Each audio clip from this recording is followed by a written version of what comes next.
નમસ્કાર ખેડૂત મિત્રો, આજે આપણે કાનપર ગામે હરસુરભાઈની વાડી આવ્યા છીએ. તો હરસુરભાઈ પાસેથી જાણીએ કે પ્રથમ પ્લાન્ટ પ્રોટેક્શનના લિક્વિડ ફર્ટિલાઇઝર કેટલા સમયથી વાપરે છે અને કેવા રિઝલ્ટ મળે છે. તો જણાવો હરસુરભાઈ, તમે પહેલેથી આપણે.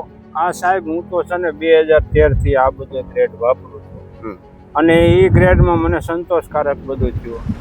કારણ કે જીરામાં મારે સુકારો હતો, એ ગ્રેડ વાપર્યા પછી સુકારો વયો ગયો, વગર પાણીએ કારણ કે ઉગી ગયો ને 15 દિવસ પણ પાયેલું હતું. તે પછી આ ગ્રેડ વાપરેલા છે અને તે પછી મારે કોઈ સુકારા નામનું કઈ હતું નહીં. 2013 માં જીરું કર્યું હતું ત્યારની વાત છે. હા, 2013 માં. તે પછીનું મને કાંઈ એવું સુકારા જેવું લાગ્યું નહીં. મેં એ બધા ગ્રેડ વાપરી અને 2013 માં આપણે મારે 13 મણ જીરું, ઓલો 9 મણ જીરું થયું હતું અને એ ગ્રેડ માલ થયો હતો. એ પછીની હું આ પ્રોડક્ટ બધી વાપરું છું, માંડવીમાં, કપાસમાં. 2013 થી લઈને 2026 સુધી કન્ટિન્યુ.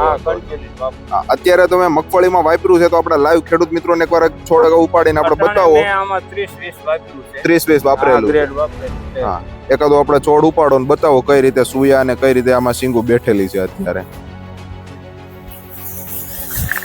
જો અટાણે આ સુયા સારા છે, પોપટા સારા છે, બધું સારું છે. બધી રીતે અત્યારે સારામાં સારી કન્ડિશનમાં છે. એ ગ્રેડ જ છે. બીજા ખેડૂતોને આપણે ખાસ આના વિશે શું ભલામણ કરશો કે આ નવી ટેકનોલોજીના જે લિક્વિડ ફર્ટિલાઇઝર છે, શું કરે, છંટકાવ કર્યો, કેવી ભલામણ કરે જેવી છે? અટાણે આ પ્રોડક્ટ વાપરા જેવી છે. મેં 2013 થી 2026 સુધી વાપરેલું છે અને મને બધો બેનિફિટ સારો રહ્યો છે અને વજન બધી રીતે હાઈ ક્લાસ અને એ ગ્રેડ માલ થાય છે. તો હરસુરભાઈ, તમે જે માહિતી આપી તે બદલ તમારો ખૂબ ખૂબ આભાર.